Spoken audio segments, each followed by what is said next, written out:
दोस्तों नमस्ते। आगरा बहुत ही फेमस जगह है।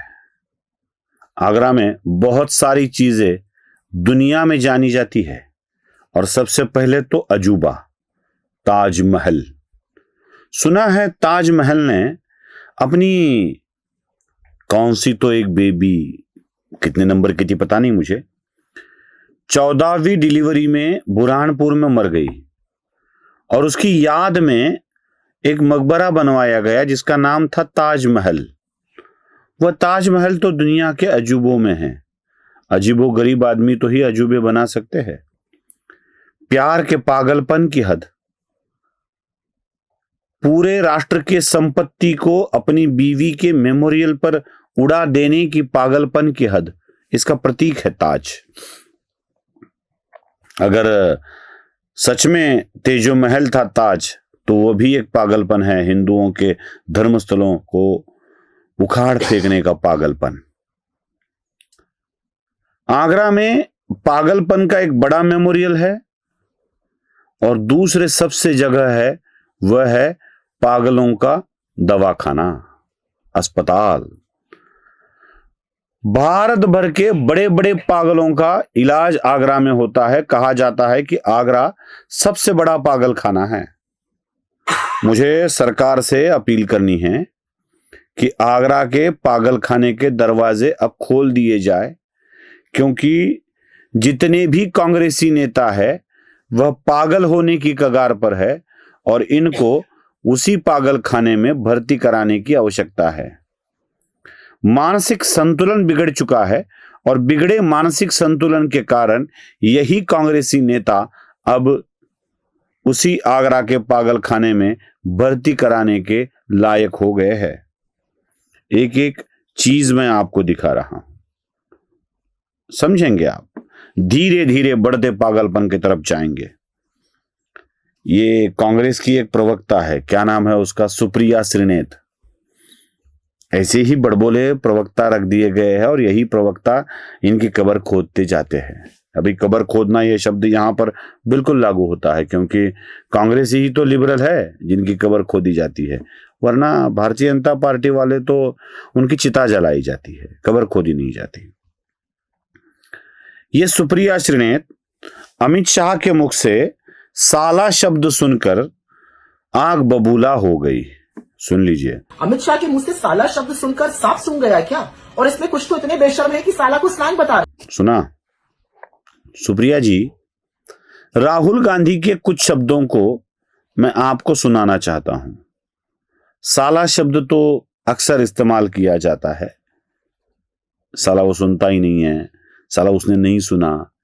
साला कोई बद्दी गाली नहीं है, साला एक सम्मान की शब्द है।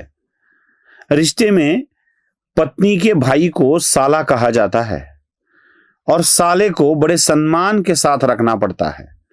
साले की फिक्र करनी पड़ती है, साले की चिंता करनी पड़ती है। इस शब्द से हर कोई हाँ कहेगा। मेरा पीछे कैमरामैन भी उसके साले को कितना संभालना पड़ता है ये देख रहा है और कह रहा है हाँ सर बिल्कुल सही कह रहे हो। कैमरे के पीछे वो बैठा है स्वप्निल, इसलिए मुझे पता चल रहा है। वो भी समझ पा रहा है कि साले को कितनी इज्जत देनी होती है, साले को कितना संभालना होता है। तो साला कहना कोई बद्दी गाली नहीं होता। साला एक अपनापन वाला, रिश्ते वाला शब्द है। लेकिन सुप्रिया श्रीनेत को यह अच्छा नहीं लगा, लेकिन उनके राहुल गांधी फक जैसे शब्द का इस्तेमाल करते हैं और वो सुप्रिया श्रीनेत को गलत नहीं लगता है। सभागृह में सुन लीजिए। सुना? अब थोड़ा आगे बढ़ते हैं। यही शब्द तृणमूल कांग्रेस की नेता, साला शब्द, ममता बनर्जी बंगाली में बोलती है। उसके ऊपर तो कभी सुप्रिया श्रीनेत को आपत्ति नहीं होती। सुन लीजिए। देखा? अब मुझे बताइए कि सुप्रिया श्रीनेत जैसे ही अमित शाह साला शब्द का प्रयोग करते हैं तो आंख बबूला हो जाती है। ये पागलपन नहीं तो क्या है? ये पागलपन नहीं, पागलपन था या कुछ और था, ये प्यार था या कुछ और था। इस गाने पर पूछना पड़ेगा कि ये पागलपन था या कुछ और था। अरे इतने पागल बन गए हैं कि राहुल गांधी तो सत्ता सत्य शब्द में भी फंबल हो रहे हैं।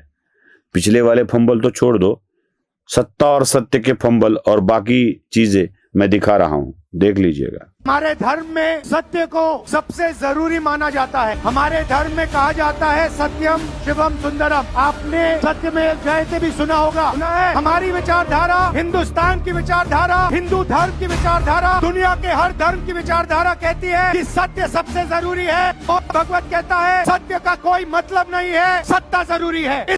ये पोल्यूशन देखिए, ये सारा का सारा इसीलिए हो रहा है क्योंकि ये वोट चोरी कर रहे हैं। क्योंकि अगर ये वोट चोरी नहीं करते तो आप इनको 5 मिनट में सरकार से निकाल देते। ये सच्चाई है। चुनाव के समय चुनाव हो रहा है, 10,000 रुपए वो देते हैं। गुस्सा इतना है कि ठीक से बोला भी नहीं जा रहा है, और जब ऐसी स्थिति आती है ना तो उसे पागल कहा जाता है। ये पागल करेपन की तरफ बढ़ने वाले होते हैं। किसी भी तरीके से अपने कंट्रोल में कोई नहीं आ रहा है तो उसके मृत्यु की चिंता की जाती है। मरता क्यों नहीं है, ये मरे और मेरे अच्छे दिन आए। कांग्रेस के कार्यकर्ताओं में भी यही भावना है कि मोदी मरे और इनके लिए अच्छा हो। पुरुष महिला इससे छूटी नहीं है। दोनों वीडियो दिखाता हूं, देख लीजिए।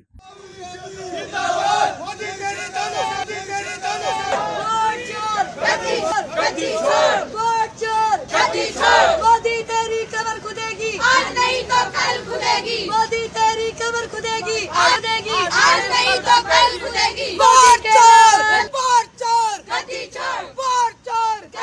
पागलपन इतना बड़ा है कि हाँ, मैंने कहा था, यह भी मीडिया के सामने खुले तौर पर कहा जा रहा है। वो भी सुन लीजिए। भाई मोदी तेरी कमर खुदेगी, आज नहीं तो खुदेगी, अंत तो सभी का आता है। सुना? थोड़ा आगे बढ़ते हैं। छोटे मियाँ तो छोटे मियाँ, बड़े मियाँ भी सुभान अल्लाह, इनको इसी भाषा में समझाना पड़ता है। लिबरल है ना, लिब्रांडो है तो लिब्रांडुओं को लिब्रांडुओं की भाषा का इस्तेमाल करना पड़ता है। ये इनके नेता मल्लिकार्जुन खड़गे भी मोदी को खत्म करने की बात करते हैं और कहते हैं इतने पराजय हुए, हम मरे नहीं। सुन लीजिए उन्हीं के मुख से। अगर एक बार मोदी हारा, उसका कहीं भी नामो निशान नहीं रहेगा, कहीं दिखेगा भी नहीं। हम 10 बार हारे, 2 बार हारे, 5 बार, हम जिंदा है, लड़ने के लिए तैयार है। मुझे तो आश्चर्य इस बात का है, इतनी बार बेइज्जती होकर भी जिंदा है। वैसे बीजेपी के कम पराभव नहीं हुए, 18 बार हारी है बीजेपी। मैंने एक वीडियो में बता दिया है ये सारी चीजें। लेकिन मोदी के मरने का इंतजार कर रहे हैं कि कब मोदी मरेंगे, कब मोदी मरेंगे। कौवे के श्राप से गाय कभी नहीं मरती भैया, कभी नहीं मरती। ये सारे कांग्रेसी अब बिल्कुल पागल हो गए हैं। इस तरह से पागल हो रहे हैं कि अब मोदी मरे तो इनको राज मिले, ऐसा लग रहा है। मैं एक बात बताऊं, मोदी के बाद जो भी कुछ बीजेपी में नेता आएगा ना, उसके राज के बाद तो कांग्रेस वाले कहना शुरू कर देंगे मोदी अच्छा था, ये तो उससे बेकार है। बस इतनी बात याद रखिए। नमस्ते। स्वधर्म जागृतीचा विधायक